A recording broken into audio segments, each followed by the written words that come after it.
Out of the genres that I've tended to be the most disappointed with in the Switch eShop, horror has consistently stood out for a variety of reasons.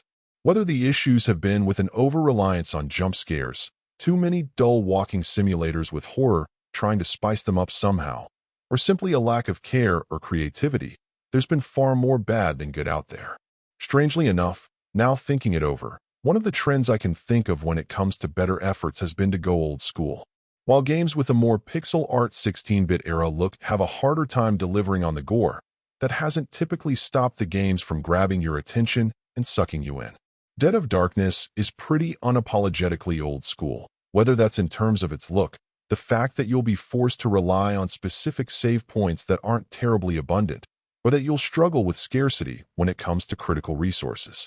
Whether that's in the form of ammunition, or the means of keeping your character from spiraling into insanity from too much contact with the many creatures lurking outside, you'll quickly need to work out under what circumstances you're best facing your foes, and when you're better off simply trying to run. Of course, that doesn't address the human side of the equation, which feels like it's also chock full of plenty of folks who range from shady to outright scary. From the game's opening moments, the intrigue begins to build on that side of the fence, with a secret letter being urgently sent, someone who appears to be very angry and vengeful, and then someone meeting their demise in the dark. The thing is, this early phase, before everything gets rolling, does feel a little long and wordy, especially if you just want to get down to the scary stuff. But at least it all helps to set the stage for what's to come.